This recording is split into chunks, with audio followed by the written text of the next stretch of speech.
औज़ुबिल्लाहि मिनश्शैतानिर्रजीम बिस्मिल्लाहिर्रहमानिर्रहीम वबिही नस्तईन वहुवा खैरु नासिरुम व मुईन या साहिबज़्ज़मान अदरिकना वला तुहलिकना बिहक़्क़ि जद्दतिक ज़हरा सलामुल्लाहि अलैहा अल्लाहुम्मा सल्लि अला मुहम्मद व आलि मुहम्मद वअज्जिल फ़रजहुम फ़ौरन। अस्सलामु अलैकुम व रहमतुल्लाहि व बरकातुहू। उम्मीद है आप सब खैरियत से होंगी, आप सब हमारी दुआ में शामिल हैं और आप सब से इल्तिमास से दुआ भी हैं, आप भी हमें ज़रूर दुआ में याद रखिएगा। हमारी गुफ्तगू चल रही थी सूरह नाज़ियात पर और हमने 26 आयतों में ये पढ़ा था कि अल्लाह ने कस्में खाई हैं फ़रिश्तों की, और कस्में खाने के बाद परवरदिगार आलम ने क़यामत के दिन को याद दिलाया है। और वो लोग जो क़यामत के दिन का इनकार करते हैं और उसको डिनाई करते हैं कि हम नहीं मानते, कैसे एक इंसान ख़त्म होने के बाद पैदा होगा, कैसे हड्डियाँ बनने के बाद वो दोबारा आएगा, जो क़यामत का इनकार करते हैं और जो अपने आप को बहुत ज़्यादा ताकतवर समझते हैं, खुदा ने उनके लिए एक स्टोरी भी सुनाई थी जो हज़रत मूसा से रिलेटेड थी। हज़रत मूसा और फ़िरौन की दास्तान को सुनाया कि किस तरह परवरदिगार आलम ने हज़रत मूसा को वहाँ भेजा और भेज कर फिर फ़िरौन को अपने तरफ बुलाने की कोशिश की, लेकिन फ़िरौन ने न सिर्फ ये कि अल्लाह के नबी की बातों का इनकार किया बल्कि मजाक उड़ाया और उनके कत्ल का मंसूबा बनाया, यानी प्लानिंग की कि कैसे हज़रत मूसा को कत्ल कर दिया जाए। फिर अल्लाह ने जो इतनी ताकत रखता था फ़िरौन, उसको कैसे ख़त्म कर दिया, एक लम्हे के अंदर सब गर्क हो गया। वो अपने आप को खुदा कह रहा था, वो अपने आप को रब कह रहा था।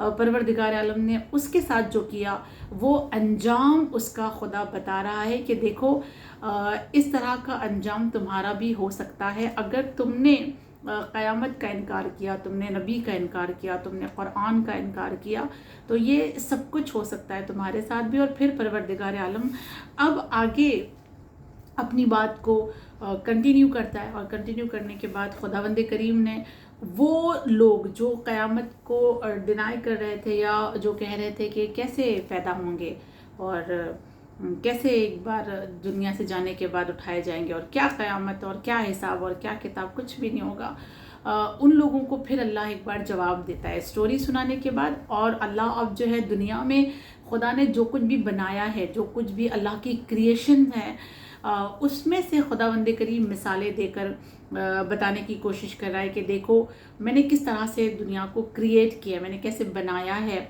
और मैं कैसा खालिक हूँ और किस किस तरह से मैंने क्या क्या चीज़ें बनाई है और कैसे इन सब को ख़त्म करूँगा। और मेरे लिए ये सब अगर बनाना आसान था एक बार, तो दोबारा मेरे लिए इन सब को बनाना और तुम्हें कब्र से उठाना, तुम्हें दोबारा ज़िंदा करना मेरे लिए इजी है। खुदा ये सारी बातें अब इसमें कर रहा है। और आयत नंबर 27 इस तरह से खुदा शुरू करता है, बिस्मिल्लाहिर्रहमानिर्रहीम, अंतुम अशद्दु खल्कन अमिस्समा बनाहा, क्या मौत के बाद तुम्हारी तख्लीक मुश्किल है, आया आसमान की तख्लीक जिसकी खुदा ने बुनियाद रखी है, या आसमान की तख्लीक। अल्लाह यहाँ पे इस आयत में कह रहा है कि क्या मौत के बाद तुम्हारी ज़िंदगी, तुम्हें दोबारा पैदा करना मुश्किल है, या आसमान की तख्लीक करना यानी आसमान को बनाना ये मुश्किल है परवरदिगार आलम के लिए। वो तो ऐसा रब है कि जिसके लिए तुम ये शक कर रहे हो कि मरने के बाद वो कैसा पैदा करने वाला रब है, कैसे पैदा करेगा। ये वही रब है कि जिसने आसमान को बनाया है, आसमान की बुनियाद रखी है। और आसमान को सिर्फ बनाया नहीं है बल्कि आसमान के जस्ट नीचे जो है अल्लाह ने एक शील्ड रखी है, यानी एक ऐसा शील्ड जो हवा का जो एक शील्ड है ना आसमान के जस्ट नीचे, जो आसमान से आने वाली पत्थर या बलाएं जिसको वो रोक के रखता है, अल्लाह उसकी भी बात कर रहा है। वो एक छत जिसको हम कह सकते हैं, आयत नंबर 28 में खुदा कहता है रफ़अहा समकहा फसव्वाहा, उसकी छत को बुलंद किया और उसे मुनज़्ज़म किया। आसमान को अल्लाह ने बनाया, उसकी बुनियाद रखी, और आसमान के नीचे अल्लाह ने एक छत बनाई है, एक शील्ड बनाई है जिसे हवा का कुर्रा उर्दू ज़बान में कहते हैं। आप ज्योग्राफी वगैरह में बात पढ़ चुकी होंगी سائنس نے بھی آپ کو بتایا ہوگا کہ آسمان کے نیچے ایک شیلڈ ہوتی ہے، ہوا کا ایک گھیراؤ ہوتا ہے، جس کی وجہ سے آسمان کی چیزیں جو زمین پر آنے والی ہوتی ہیں وہ نہیں آ پاتی ہیں، اور آسمان کی بلائیں جو ہیں جو زمین پر آنے والی ہوتی ہیں وہ بھی اس کو روک کر رکھتا ہے۔ آسمان کے پتھر، آسمان کی بجلیاں، ان تمام چیزوں کو وہ چیز جو ہے نا، وہ شیلڈ جو ہے وہ روک کر رکھتی ہے۔ اللہ کہہ رہا ہے میں نے آسمان کو بنایا اور پھر اس کے نیچے ایک چھت کو بنایا ہے، اور اس کو بڑے منظم یعنی بہت ڈسپلن کے ساتھ بنایا ہے۔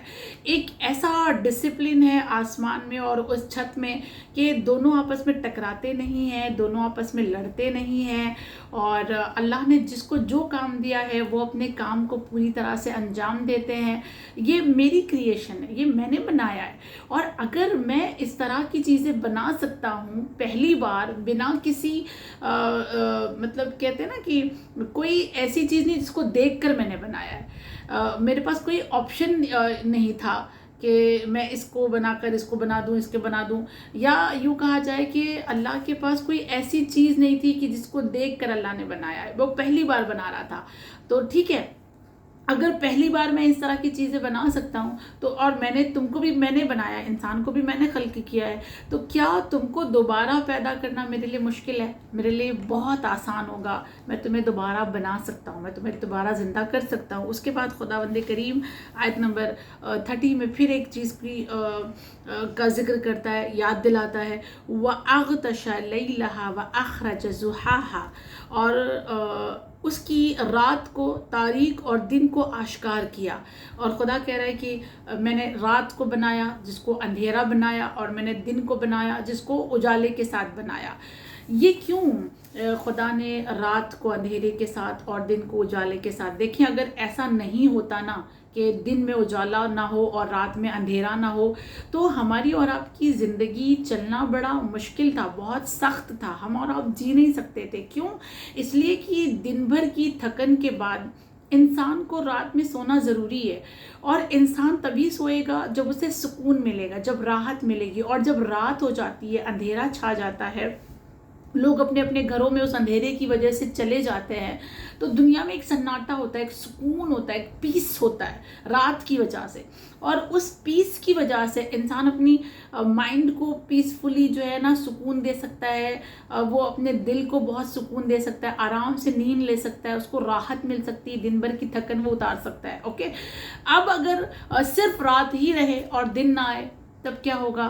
تو اگر رات ہی رہے گی اور دن نہیں ہوگا تو انسان پھر کمائے گا کیسے، کام کیسے کرنے جائے گا، چیزوں کو دیکھے گا کیسے؟ تو بہت مشکل ہو جائے گا۔ یعنی رات بھی بہت ضروری ہے اور دن بھی بہت ضروری ہے۔ تو اللہ نے دونوں چیزوں کو بنایا اور پھر اس کو یاد دلا رہا ہے کہ دیکھو میں نے رات اور دن بھی بنائے، اور پھر خدا کہتا ہے وَالْأَرْضَ بَعْدَ ذَلِكَ دَحَاهَا، اور اس کے بعد میں نے زمین کو بچھایا۔ دہا سے آپ کو دحو الارض یاد آ رہا ہے؟ ہاں، جو دحو الارض کے ہم اعمال کرتے ہیں، جب فرش بچھایا گیا زمین کا، اللہ کہہ رہا ہے پھر میں نے کیا کیا؟ زمین کا فرش بچھایا۔ زمین کا فرش بچھایا یعنی ہم سب جانتے ہیں، ہم نے بار بار سن رکھا ہے کہ پہلے زمین پر صرف پانی تھا، پانی کے سوا کچھ نہیں تھا، اور پھر اللہ نے اس پانی کے اوپر زمین کا فرش بچھایا، پانی کو نیچے کر دیا، اوپر زمین بچھائی گئی، اور پھر وہ زمین کا جو بچھنا شروع ہوا تھا وہ کعبے سے ابتدا ہوا، اور کعبے کی زمین سب سے پہلے بچھائی گئی،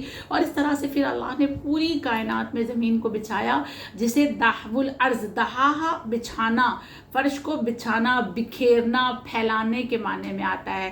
تو دحو الارض، ارض یعنی زمین، دہا یعنی پھیلانا، زمین کو بچھانا، اللہ نے زمین کو بچھایا۔ اور پھر خداوند کریم اور آگے ایک نعمت اپنی یاد دلاتا ہے، اخرج منہا ماءہا ومرعاہا، یعنی اس میں سے اس کا پانی نکالا اور اس کی چراگاہ کو تیار کیا۔ اب کیا ہوا؟ جب پانی تھا تو پانی کے اوپر اللہ نے زمین کو بچھا دیا۔ اب اگر زمین کو اللہ نے پانی کے اوپر بچھا دیا تو پھر زمین پر پانی کی بھی تو ضرورت ہے نا، بنا پانی کی تو زمین نہیں رہ سکتی ہے، نہ زمین کے اوپر رہنے والے نباتات یعنی پیڑ پودے رہ سکتے ہیں، نہ حیوان، نہ چھوٹے چھوٹے کیڑے مکوڑے، پرند، برڈز، ہم اور آپ، کوئی بھی نہیں رہ سکتا پانی کے بنا۔ تو اللہ نے کیا کیا کہ زمین کا فرش بچھایا، اور پھر اسی زمین کے اندر سے اللہ نے پانی دیا۔ चश्मे के ज़रिए से, नहर के ज़रिए से, समंदर के ज़रिए से, कुएं के ज़रिए से। और अल्लाह कह रहा है फिर मैंने उसी के अंदर से पानी निकाला, उस ज़मीन को बिछाने के बाद मैंने उसी में से पानी तुमको प्रोवाइड किया, मैंने उसमें से तुमको पानी दिया। और पानी देने के बाद मैंने तुम्हारे जानवरों के लिए चरागाह बनाई, यानी जहाँ तुम्हारे जानवर चर सकते हैं, खा सकते हैं। मैंने घास उगाए, मैंने पेड़ पौधे उगाए, और तुम्हारे जानवरों के लिए अलग घास बनाई, तुम्हारे लिए अलग पेड़ के पत्ते जानवरों के लिए, पेड़ के फल तुम्हारे लिए। यानी ये सारे इंतज़ामात अल्लाह कह रहा है मैंने तुम्हारे लिए बनाए, सब कुछ तुम्हारे लिए। और फिर उसके बाद अल्लाह एक और चीज़ का जिक्र करता है आयत नंबर 32 में, और कहा वल जिबाल अरसाहा, और पहाड़ों को साबित और मुहकम किया। और फिर मैंने पहाड़ बनाए और साबित किए। पहाड़ को साबित करना यानी एक जगह पर टिका देना, एक जगह पर बिल्कुल मजबूती से खड़ा कर देना, उसको साबित करना कहते हैं। तो मैंने पहाड़ों को क्या किया, साबित कर दिया। और ये पहाड़ भी हमारे और आपके लिए बहुत ज़्यादा काम करते हैं। अगर ये पहाड़ ना हो, देखिए बहुत सारी रवायात में कहा गया कि पहाड़ ज़मीन की कीलें हैं, यानी इन पहाड़ों को अल्लाह ने कील बनाया, और मीख जिसको हम कहते हैं, और उनको कीलों को ज़मीन पर गाड़ा, और इसकी वजह से, इस पहाड़ की वजह से ज़मीन अपनी जगह पर रुकी हुई है। और इस पहाड़ की वजह से न सिर्फ ये कि ज़मीन अपनी जगह पे रुकी हुई है, बल्कि ये पहाड़ बहुत सारे आंधी, तूफ़ान, सैलाब को रोकते हैं। बहुत तेज़ हवा चलती है, मगर पहाड़ से टकरा जाती है तो इंसान तक आते आते वो थोड़ी सी आहिस्ता हो जाती है। बहुत तेज़ पानी आता है आसमान से, लेकिन पहाड़ों से टकराने के बाद वो पानी थोड़ा सा स्लो हो जाता है, ज़मीन पर इंसानों के पास आते। ये पहाड़ भी इंसान के बहुत काम आता है, और इंसान को बहुत सारी मुसीबतों से बचाता है, जिसको हम खुद मुसीबत समझते हैं पहाड़ को, लेकिन वो पहाड़ भी अल्लाह ने हमारे लिए बनाए। और ये सारी चीज़ें अल्लाह कह रहा है कि मैंने बनाया है। तो ये अगर इन तमाम चीज़ों को पैदा करना मेरे बस में है, तो फिर तुम कैसे समझ सकते हो कि मैं तुम्हें मरने के बाद नहीं पैदा कर सकता हूँ। जो पहली बार पैदा कर सकता है उसे दूसरी बार पैदा करना बहुत आसान होगा। यानी कोई एग्जाम्पल नहीं था ना अल्लाह के पास, विदाउट एनी एग्जाम्पल अल्लाह ने पैदा किया है। एग्जाम्पल है देख कर बनाना है, तो वो तो कितना इजी है, लेकिन अल्लाह के पास एग्जाम्पल नहीं था। बिना एग्जाम्पल के अल्लाह अगर इतनी सारी चीज़ों को बना सकता है, तो फिर हमको बनाने के बाद उसे हमें ही दोबारा जिंदा करना कोई मुश्किल काम नहीं है। आयत नंबर 33, मताअल्लकुम वलिअनआमकुम, ये सब कुछ तुम्हारे और तुम्हारे चौपायों के लिए। सुभान अल्लाह। इतनी नेमतों का जिक्र करने के बाद खुदा प्यार से कहता है, हाँ ये आसमान की बुलंदी, ये रात की तारीकी, ये दिन का नूर, ये दिन का उजाला, ये फैली हुई ज़मीन, उसमें से निकलता हुआ पानी, ये पहाड़, ये दरिया, ये नदी, ये आसमान, ये सब कुछ मैंने तुम्हारे लिए बनाया है, तुम्हारे और तुम्हारे जानवरों के लिए, ताकि तुम सुकून से जी सको। और यही वजह है कि अल्लाह बाज़ औक़ात अपने बंदों से ये कहता हुआ नज़र आता है कि मैंने सब कुछ तेरे लिए बनाया ए मेरे बंदे, लेकिन तुझे मैंने अपने लिए बनाया। जिस खुदा ने ये सब कुछ हमारे लिए बनाया है, और वो कुरान में कह भी रहा है कि सब तेरे लिए मेरे बंदे, तो अगर वो इतना कुछ हमारे लिए कर सकता है, तो क्या हम अपने आप को खुदा के हवाले नहीं कर सकते?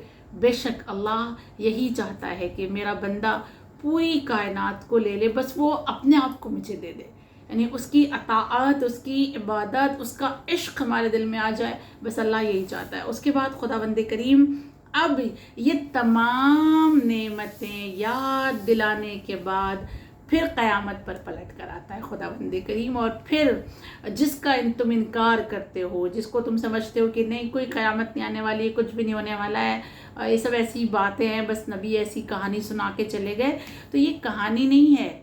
तुम याद रखो कि ये अल्लाह ऐसा क्रिएटर है, और अगर वो ऐसा क्रिएटर है तो फिर उसने क़यामत को भी बना रखा है, और क़यामत तुम्हारे सामने आएगी।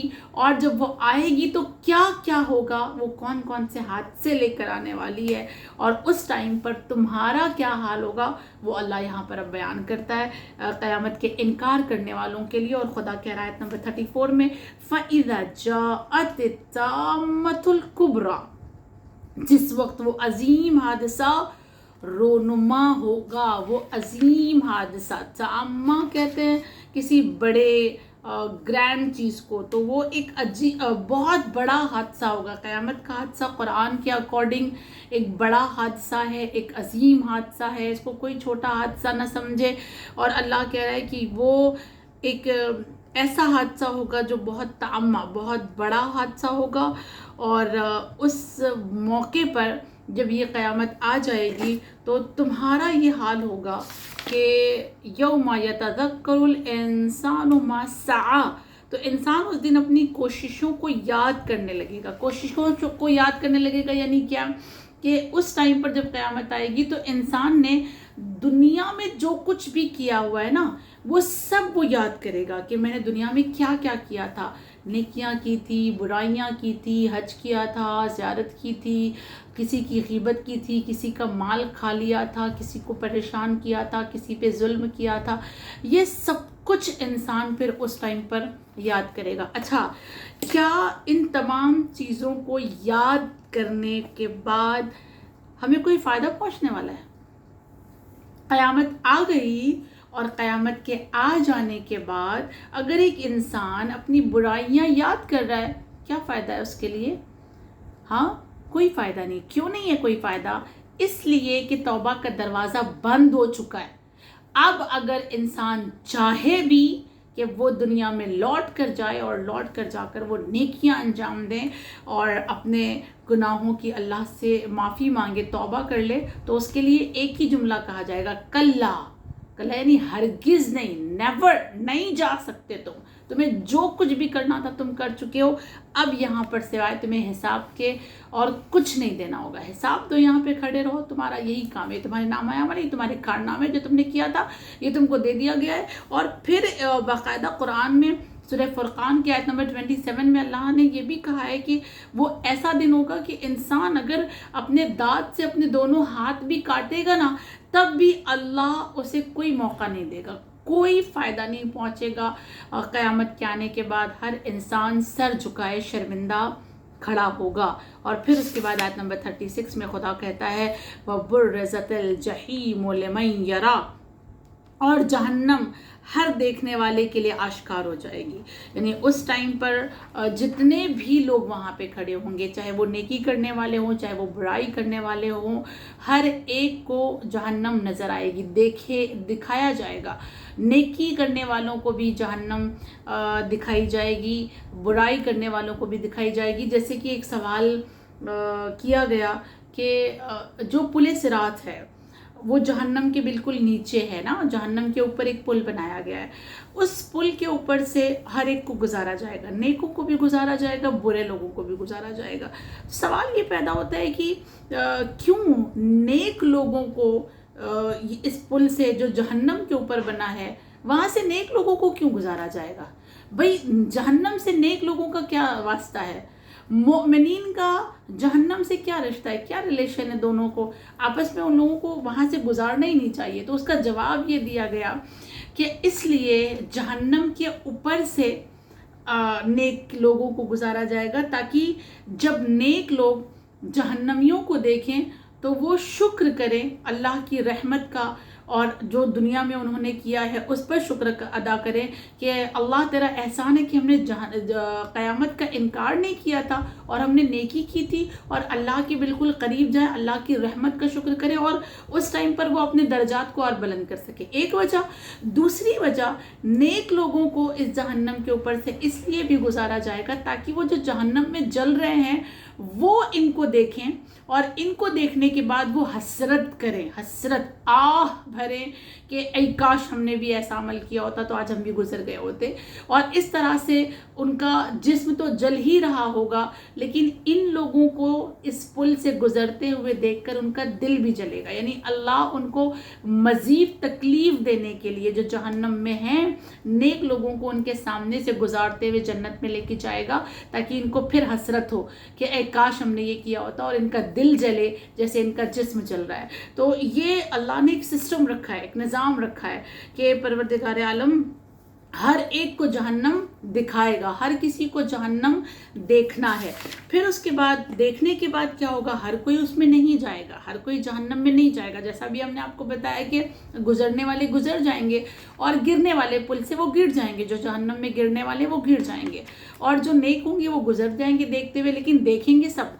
उसके बाद आयत नंबर 37 में अल्लाह कहता है फ़अम्मा मन तग़ा, बस जिसने सरकशी की होगी वो इसमें जाएगा, हर कोई उसमें नहीं जाएगा। देखेंगे सब, आश्कार सब के लिए होगी, आया सब के लिए हो जाएगी, हर एक के लिए जहन्नम ओपन दिखाई जाएगी हर एक को, लेकिन जाएंगे सब नहीं, बल्कि कौन जाएंगे, फ़अम्मा मन तग़ा, जिसने सरकशी की होगी। सरकशी यानी मुंह फेरा होगा, किससे, अल्लाह से। और इंसान सरकशी कब करता है, जब उसे अल्लाह की मारिफत नहीं होती है, और जब अल्लाह की मारिफत नहीं होती, वो अल्लाह को पहचानता नहीं है, तो वो अल्लाह की अताअत नहीं करता। जाहिर सी बात है, जब उसे अल्लाह की मारिफत ही नहीं है तो वो अल्लाह की अताअत क्या करेगा। अताअत वही कर सकता है जो अल्लाह को पहचानता होगा, जो अल्लाह की मारिफत हासिल कर सके, बस वही अताअत कर सकेगा।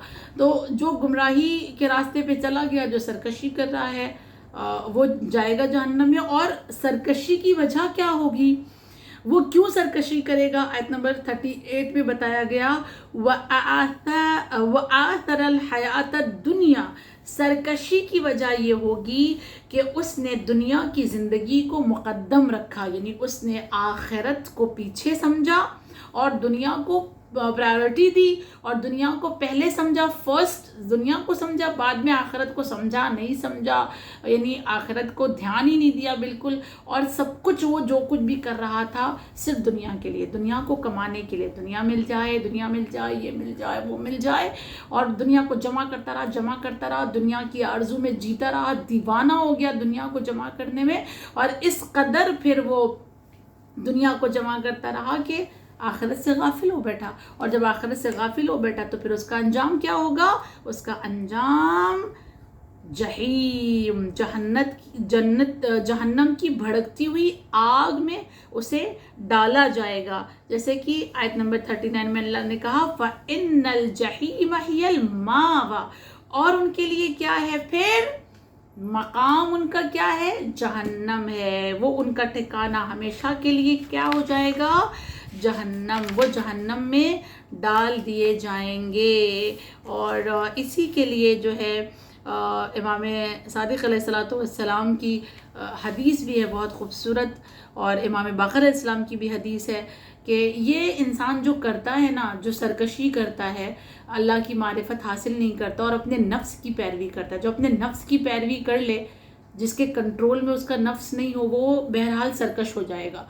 इसी वजह से अपने नफ्स को काबू में रखना चाहिए इंसान को, जैसे करबला वालों ने अपने नफ्स पर जीत हासिल कर ली थी। वो सारे के सारे नफ्स के जीते हुए लोग थे, उनके नफ्स ने उनको नहीं हराया, बल्कि उन्होंने अपने नफ्स को मारा और अपना नफ्स पर उन्होंने जीत हासिल कर ली। नफ्स को हराकर वो अल्लाह को जीत गए, या यूँ कह दिया जाए कि अल्लाह को हासिल कर लिया, जीत लिया उन्होंने। इमाम के दिल को जीत लिया, अल्लाह की रहमत को जीत लिया, अल्लाह की नेमत को जीत लिया। किस वजह से? क्योंकि उन्होंने अपने नफ्स को हरा दिया। आज हम अपने नफ्स की पैरवी कर रहे हैं, प्यार कर रहे हैं उससे, इसी वजह से सरकशी की तरफ जाते हैं। लिहाजा पहली हदीस इमाम सादिक़ अलैहिस्सलाम की, मौला फरमाते हैं कि नफ्स को ऐसी मत छोड़ दो, यानी खाली ऐसे ढीला मत छोड़ दो नफ्स को। क्यों? इसलिए कि नफ्स, हवाए नफ्स यानी नफ्स की जो पैरवी है वही नफ्स की मौत का सबब है। जब इंसान नफ्स को ढीला छोड़ देता है और नफ्स की ही बात मानने लगता है तो ये नफ्स की मौत हो जाती है, यानी नफ्स फिर वहाँ पे मर जाता है।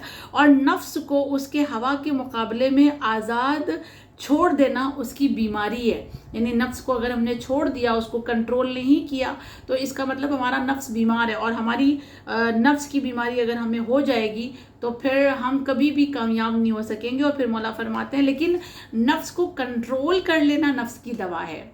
नफ्स को आज़ाद छोड़ देना नफ्स की बीमारी, और नफ्स पर कंट्रोल कर लेना नफ्स की दवा।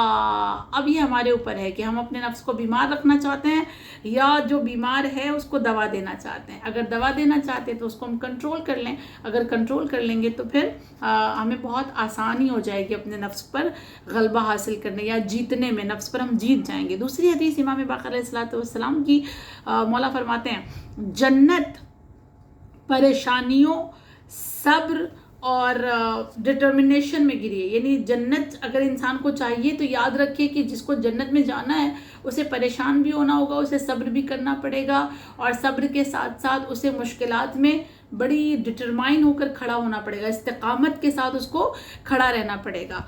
और जो शख्स परेशानी के मुकाबले में और ख्वाहिशात को तर्क करने में दुनिया में सब्र से काम ले, वो जन्नत में दाखिल हो जाएगा। सुबहान अल्लाह। जो परेशानियों का मुकाबला कर ले, ख्वाहिशात, अपनी जो नफ्स की ख्वाहिशात है उसे छोड़ दे और सब्र कर ले दुनिया की नेमतें न मिलने पर, वो जन्नत में चला जाएगा। लेकिन जो गैर शरई लज्जत, यानी जो शरीयत के बिल्कुल ख़िलाफ़ है, उससे लुत्फ़ ले रहा है, उससे मज़े ले रहा है और अपने सरकशी में, अपनी ख्वाहिशात में घिरा हुआ है और अपने नफ्स को बहुत मज़े दे रहा है, रूह को तड़पा रहा है और नफ्स मज़े ले रहा है, तो फिर बहरहाल वो ऐसा इंसान जो है वो जहन्नम में दाखिल होगा। यानी नफ्स को आज़ाद छोड़ने वाला जहन्नम में जाएगा, नफ्स को काबू में रखने वाला, सब्र करने वाला जन्नत में चला जाएगा। फिर उसके बाद आगे की आयत नंबर 40 में अल्लाह ने जहन्नमियों की बात करने के बाद जन्नतियों की बात की है कि जन्नत में अब कौन जाएगा। खुदा कहता है व अम्मा मन खाफ मकाम रब्बिही व नहा नफ्स अनिल हवा, और जो शख्स अपने परवरदिगार के मर्तबे से वाकिफ़ था और उसने अपने नफ्स को हवा से रोका है, फ़इन्नल जन्नता हियल मअवा। आयत नंबर 41 में खुदा कहता है जन्नत उसकी जगह है। वो इंसान जिसने अपने रब को पहचाना और अपने रब के मर्तबे से वो वाकिफ़ था, उसने अपने नफ्स को रोक लिया, अपने नफ्स पर कंट्रोल कर लिया, और जन्नत उसी के लिए है। यहाँ पर एक जो लफ्ज़ आया है मकाम रब, हाँ, मकाम रब ही, आयत नंबर 40 में एक लफ्ज़ है मकाम रब ही, अल्लाह का मकाम। अल्लाह के मकाम से क्या मुराद है, यानी क्या माना है अल्लाह के मकाम को समझना। इस आयत में अल्लाह को समझने की बात नहीं की जा रही है, इस आयत में अल्लाह के मकाम को समझने की बात की जा रही है कि अल्लाह के मकाम को समझो, इससे क्या मुराद है, इसका क्या माना है। इसके 3 माना उलमा ने बयान किए हैं। पहला माना ये कि इससे ये माना लिया जा रहा है कि अल्लाह के मकाम से मुराद हिसाब व किताब में अल्लाह के सामने ठहरना, कि वो ऐसा रब है जिसके सामने हिसाब और किताब देने के लिए रुकना पड़ेगा, ये उसका मकाम है। मकाम रब ये है कि हमको रुकाया जाएगा उसके सामने। दूसरा ये कि हम ये जान लें कि वो देख रहा है हमें, हम जो कुछ भी कर रहे हैं, ये उसका मकाम है उस रब का, कि हम जो सोच रहे हैं वो उसे भी देख रहा है, हम जो कर रहे हैं वो उसका भी शाहिद है, वो सब कुछ देखने वाला है। और इसीलिए इमाम सादिक़ अलैहिस्सलाम ने फरमाया भी है कि जो शख्स जानता है कि खुदा उसे देखता है और जो कुछ वो कहता है वो उसे सुनता है और जो कुछ वो अंजाम देता है वो उससे आगाह है, तो और ये तवज्जो उसे कभी अमाल से रोकती है। यानी अगर वो ये जानता है कि अल्लाह देख रहा है, सुन रहा है, सब कुछ उसे मालूम है, तो ये मारिफत जो है वो इंसान को गुनाहों से रोक देती है, बचा लेती है। और ऐसा इंसान जो अपने परवरदिगार के मकाम से ख़ाइफ हो, यानी उसके हिसाब व किताब से, उसके देखने से, उसकी आगाही से अगर वो डरे, तो फिर वो अपने नफ्स को कंट्रोल कर लेता है। जो ये जान लेता है कि हाँ अल्लाह देख रहा है, नहीं करना चाहिए हमें, खुदा जानता है, खुदा हिसाब लेगा, रुकाएगा, हमें रुकना पड़ेगा, अल्लाह हम क्या जवाब देंगे, वो इंसान अपने आप को रोक सकता है। ये मकाम रब है, जो मकाम रब को पहचान ले। और तीसरा जो मकाम रब है वो अदालत इलाही को कहा गया है। अगर कोई इंसान अल्लाह की अदालत का यकीन कर ले कि हमें एक दिन उसकी अदालत में खड़े होना है, हम कहीं नहीं बच के जा सकते हैं, हमें कहीं कोई नहीं बचा सकेगा जब अदालत इलाही में खड़ा किया जाएगा। जिस दिन हम इस बात को समझ लेंगे, उस दिन हम अपने नफ्स पर कंट्रोल कर लेंगे, हमारा नफ्स हमारे काबू में आ जाएगा। और जब नफ्स काबू में आ जाएगा, हम अल्लाह के मकाम को समझकर उससे डरेंगे, तो फिर इंशाअल्लाह मकाम जन्नत हमारे लिए होगा। अल्लाह उसके लिए कहता है फ़इन्नल जन्नत हियल मावा, और फिर अल्लाह ने ऐसे लोगों के लिए जन्नत को मुअय्यन करके रखा है। अब आयत नंबर 42 आखिरी मरहले हैं आयात के। परवरदिगार आलम कहता है यसअलूनका अनिस्साअति अय्यान मुरसाहा, तुझसे क़यामत के बारे में सवाल करते हैं किस ज़माने में वाक़ होगी। खुदा क़यामत के मरहले को बयान करता है कि ये होगा, और फिर अब अपने नबी के पास अल्लाह आता है और अपने नबी से बातें करता है और अपने नबी को मुखातिब होकर अल्लाह कुछ कह रहा है अपने नबी से। पहली बात अल्लाह अपने नबी से कह रहा है कि मेरे हबीब, जब ये क़यामत का इनकार करने वाले लोग तुमसे सवाल करें कि आप बताइए क़यामत कब आएगी, ये कब वाक़ होगी, किस ज़माने में आएगी। लोग पूछते थे ना कि अगर ऐसा है क़यामत आने वाली तो कब आएगी, किस ज़माने में आएगी। हालांकि नबी अपनी ज़िंदगी में कई बार ये कह चुके थे, बार बार समझाते थे कि देखो मैं आ गया हूँ, मेरा आना इस बात की दलील है कि क़यामत आने वाली, क़यामत बहुत नज़दीक है। इसलिए कि मुझ में और क़यामत में जो रिलेशन है वो बिल्कुल ऐसा है कि जैसे ये दो उंगलियां कितनी करीब हैं, अगर जितनी करीब ये दो उंगलियां हैं उतनी करीब क़यामत मुझसे है। यानी मेरा आना इस बात की दलील है कि क़यामत बहुत करीब आने वाली है। लेकिन लोग जो है बार बार नबी से पूछा करते थे कि क़यामत कब आएगी, तो अल्लाह अपने नबी से कहता है कि फ़ीमा, आयत नंबर 43, फ़ीमा अंता मिन ज़िक्राहा, तुझे इस बात की यादावरी से क्या काम है। यानी अपने हबीब से कह रहा है अल्लाह के ए मेरे हबीब, ये जो लोग तुमसे पूछते हैं, आपसे पूछते हैं कि क़यामत कब आएगी, तो आपको इस काम पर मामूर ही नहीं किया है मैंने आपको मेरे हबीब ये काम दिया ही नहीं है कि आप इनको बताइए कि क़यामत कब आएगी। आपका काम सिर्फ ये है कि आप इन्हें डराइए, आप इन्हें आगाह कीजिए, आप इन्हें बता दीजिए। आपका बिल्कुल ये काम नहीं है कि आप इन्हें बताइए कि क़यामत कब आएगी, क्योंकि ये मेरा काम है। क़यामत को मैंने छुपा के रखा है, क़यामत को मैंने मख्फी रखा है, उसकी डेट, उसका टाइम, उसका वक्त किसी को नहीं पता। मेरे हबीब मैंने आपको भी नहीं बताया।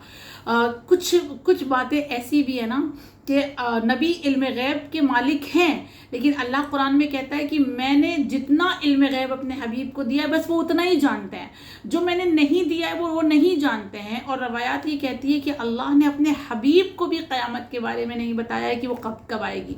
जैसे कि रवायात में है कि खुद इमाम ज़मान नहीं जानते हैं कि उनको ज़ुहूर का हुक्म कब दिया जाएगा। तो कुछ चीज़ें अल्लाह ने फ़कत अपने अख्तियार में रखी है ताकि रब और बंदे में फ़र्क रहे।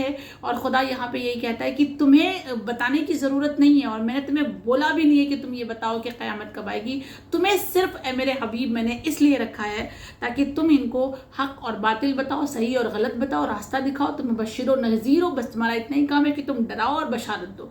आगे आयत नंबर 44 में अल्लाह कहता है इला रब्बिका मुंतहाहा, उसकी इंतहा तेरे परवरदिगार आलम की तरफ है। यानी क़यामत के बारे में सिर्फ तेरा रब जानता है। मेरे हबीब आपको कुछ नहीं कहना है क़यामत के बारे में, उसके बारे में सिर्फ तुम्हारा रब जानता है, सिर्फ अल्लाह जानता है कि उसको सिर्फ पता है कि क़यामत कब आएगी। उसका इल्म सिर्फ अल्लाह के पास है। जब अल्लाह को ऐसा लगेगा कि क़यामत करनी है वो कर देगा, जब अल्लाह को ऐसा महसूस होगा कि अब ज़ुहूर करना है वो करे। वो उसकी मर्ज़ी है भाई, वो खालिक है पूरी दुनिया का, वो मालिक है, वो रब है, सब कुछ उसके अख्तियार में है। तो अल्लाह यही कह रहा है कि जब मैं चाहूँगा, जब मुझे ऐसा लगेगा तो वो मैं करूँगा।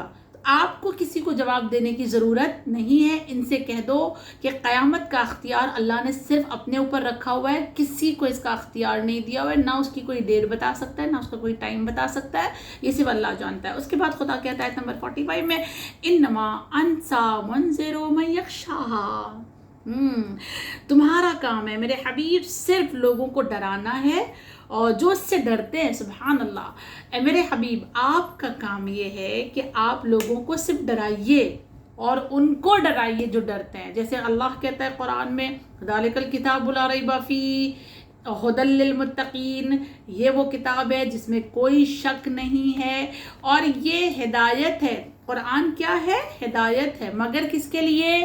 متقین کے لیے۔ اسی طرح اللہ یہاں پر اپنے حبیب سے کہتا ہے آپ ڈرانے والے ہیں، آپ کو ڈرانا ہے، آپ انہیں ڈرائیے، من یخشاہا، جو ڈرتے ہیں۔ ہر کوئی آپ سے نہیں ڈرے گا۔ ڈرے کیا؟ ابو جہل ڈرا؟ نہیں ڈرا۔ ابو لہب ڈرا؟ نہیں ڈرا۔ جو نہیں ڈرنے والے تھے وہ نہیں ڈرے۔ تو لہٰذا اللہ یہ کہہ رہا ہے کہ آپ کا کام ڈرانا ہے، آپ ڈرائیے، لیکن ڈرے گا وہی جس کو ڈرنا ہوگا۔ جس کو نہیں ڈرنا ہے وہ قیامت سے بھی نہیں ڈرے گا، اور جو قیامت سے نہیں ڈرے گا وہ سرکشی کرے گا، وہ گمراہی کے راستے پہ جائے گا، وہ دنیا کو کمانے میں اپنی زندگی کو ختم کر دے گا۔ اور پھر اللہ یہ کہتا ہے آیت نمبر 46 اور لاسٹ آیت میں خدا کہتا ہے كَأَنَّهُمْ يَوْمَ يَرَوْنَهَا لَمْ يَلْبَسُوا إِلَّا عَشِيَّةً أَوْ ضُحَاهَا۔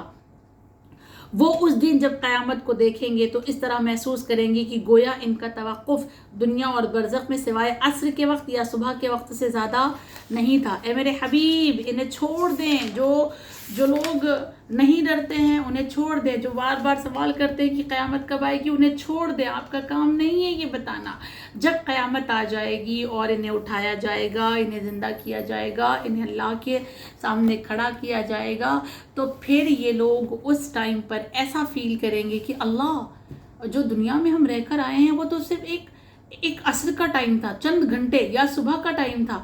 ہم جو برزخ کی زندگی میں رہ کر آئے ہیں خدا، یہ تو ہم کو کیا لگ رہا ہے ہم 80 سال اس دنیا میں رہ رہے ہیں، لیکن یہ 80 سال ہم کو قیامت کے دن چند گھنٹوں کی طرح لگے گا کہ ہم نے جو گزارے 80 سال وہ چند گھنٹے کی طرح ہے۔ ہم برزخ میں کئی سال رہیں گے، لیکن وہ برزخ کی زندگی بھی اللہ کہہ رہا ہے اس آیت میں کہ وہ قیامت کی جب زندگی تم دیکھو گے، جب تم پلٹ کر آؤ گے تو قیامت کی زندگی میں تم کو برزخ کی زندگی بھی چند گھنٹوں کی لگے گی، یعنی ایسا لگے گا کہ ایک عصر کا ٹائم گزارا۔ عصر کا ٹائم کتنا؟ 4 گھنٹے کا ہے۔ صبح کا ٹائم 4-5 گھنٹے کا ہے، یعنی اتنا ہی تم نے گزارا ہے۔ تمہیں دنیا کی زندگی بھی کچھ گھنٹوں کی لگے گی اور برزخ کی زندگی بھی کچھ گھنٹوں کی لگے گی، اس لیے کہ آخرت کی زندگی، قیامت کی زندگی بڑی طویل ہے، کبھی ختم ہونے والی نہیں ہے۔ یہ فانی دنیا ہے، وہ باقی دنیا ہے۔ قیامت کے بعد جس دنیا میں ہم جائیں گے وہ باقی دنیا ہے۔ کیا کہتے ہیں ہماری عقل کو ہم اور آپ جگائیں کہ ہماری عقل ہم سے کیا کام کروا رہی ہے، ہم کس لیے کام کر رہے ہیں؟ جو دنیا ختم ہو جانے والی، فنا ہو جانے والی، اس کے لیے ہم کام کر رہے ہیں، اس کے لیے ایفرٹ ڈال رہے ہیں، اس کے لیے محنت کر رہے ہیں۔ اور جو دنیا باقی رہنے والی ہے، جو ہمیشہ رہنے والی ہے، جو جاویدانی دنیا ہے، اس کے لیے ہم نے کچھ بھی نہیں کیا ہے۔ یہ دنیا ہمیں آخرت میں چند گھنٹوں کی لگے گی، جس میں ہم یہ سمجھ رہے ہیں کہ اللہ اتنی مصیبتیں اٹھا لی، اتنا سب کچھ کر لیا، اتنا سب کچھ دیکھ لیا، اتنے سال قربانی دی، اتنے سال محنت کی، اتنے سال نمازیں پڑھی۔ نہیں، یہ ہمیں اس ٹائم پر چند گھنٹوں کی لگے گی۔ برزخ میں ہم جو کچھ بھی دیکھیں گے وہ برزخ کی زندگی ہمیں ایک صبح کے وقت تک لگے گی، 4-5 گھنٹے کی لگے گی کہ ہم 4-5 گھنٹے رہ کر آئیں۔ قیامت کی زندگی اتنی طویل ہے، اتنی بڑی ہے۔ تو ہم اس سورہ نازعات کو پڑھنے کے بعد کیا فیصلہ کرنا ہے؟ ہمیں کس لیے جینا ہے؟ دنیا کے لیے کہ آخرت کے لیے؟ ہمیں کیا جمع کرنا ہے؟ دنیا جمع کرنا ہے یا آخرت جمع کرنا ہے؟ ہمیں کیا لینا ہے؟ اللہ کے سامنے مقام رب کو اپنی نظر میں رکھنا ہے۔ جب تک مقام رب ہم اپنی نظر میں نہیں رکھیں گے ہم اپنے نفس کو کبھی جیت نہیں سکتے۔ نفس کو جیتنا ہے، نفس نے ہمیں ہرا رکھا ہے۔ ہم اپنے نفس کو جیتیں مقام رب کو یاد کرتے ہوئے۔ مقام رب یہ کہ وہ ہمیں دیکھ رہا ہے، مقام رب یہ کہ عدالت میں کھڑے ہونا ہے، مقام رب یہ کہ ہمیں حساب و کتاب اس کے سامنے کھڑے ہو کر دینا ہے۔ سب کچھ ہمارے سامنے کھول دیا جائے گا، سب کچھ ہمیں دکھا دیا جائے گا۔ ہم اس وقت کیا کریں گے؟ ہاتھ مل کے رہ جائیں گے۔ یہی سورہ کہتی ہے کہ تمہیں پلٹ کر آنے کا موقع نہیں ملے گا، کلا، دروازے بند ہو جائیں گے، توبہ بھی نہیں کر سکو گے، پلٹ کر بھی نہیں آ سکو گے۔ اللہ ہر چیز کا جواب کلا دے گا، نہیں ہرگز نہیں ہو سکتا۔ اس ٹائم ہم کیا کریں گے؟ پروردگار عالم تیری بارگاہ میں بس دعا یہ ہے کہ تو ہمیں اپنے مقام کو سمجھنے کی توفیق عطا کر۔ سورہ نازعات جو ایک خوبصورت سی سورہ تھی، اللہ اس کے تمام میسج کو سمجھ کر اس پر عمل کرنے کی توفیق عنایت فرما۔ معبود حقیقی ہمیں دنیا نہیں بلکہ آخرت کو جمع کرنے کی توفیق عنایت فرما، اور تیری بارگاہ میں دعا کرتے ہیں اللہ ظالموں کو نیست و نابود فرما، مظلوموں کی حمایت فرما، امام زمان کے ظہور میں تعجیل فرما وتقبل منا انک انت السمیع العلیم. سورہ فاتحہ کی التماس. بسم اللہ الرحمن الرحیم الحمدللہ رب العالمین الرحمن الرحیم مالک یوم الدین ایاک نعبد و ایاک نستعین اہدنا الصراط المستقیم صراط الذین انعمت علیہم غیر المغضوب علیہم ولا الضالین. بسم اللہ الرحمن الرحیم قل هو اللہ احد اللہ الصمد لم یلد ولم یولد ولم یکن له کفوا احد. بسم اللہ الرحمن الرحیم قل هو اللہ احد اللہ الصمد لم یلد ولم یولد ولم یکن له کفوا احد. بسم اللہ الرحمن الرحیم قل هو اللہ احد اللہ الصمد لم یلد ولم یولد ولم یکن له کفوا احد. ان اللہ وملائکته یصلون علی النبی ایھا الذین آمنوا صلوا علیہ وسلموا تسلیما. اللہم صل علی محمد وعلی محمد. پروردگار سورہ فاتحہ، سورہ اخلاص اور جو درس دیا گیا ہے اس کا نذرانہ چاہدہ معصومین بار امام پنندن پاک شہیدان کربلا اسیران کربلا و یتیمان کربلا کی بارگاہ اقدس میں ہدیہ کرتے ہیں. اس کے طفیل میں جو بھی ثواب و جملہ مرحوم مؤمنین والمؤمنات، تمام علماء، تمام شہداء، تمام مجتہدین کی ارواح کو بخشیں. خصوصاً جو لوگ ہمیں سنتے ہیں اور جن کی جانب سے کلاس آرگنائز کی جاتی ہے، خدا ان کے مرحومین کو بخشتے. معبود حقیقی مرحومین کے گناہ کبیرہ و صغیرہ کو معاف فرما، مرحومین کی مغفرت فرما، مرحومین کے درجات کو بلند فرما، مرحومین کو جوار حسین میں جگہ عنایت فرما. وآخر الدعوانا ان الحمد للہ رب العالمین. اللہم صلی علی محمد وعلی محمد.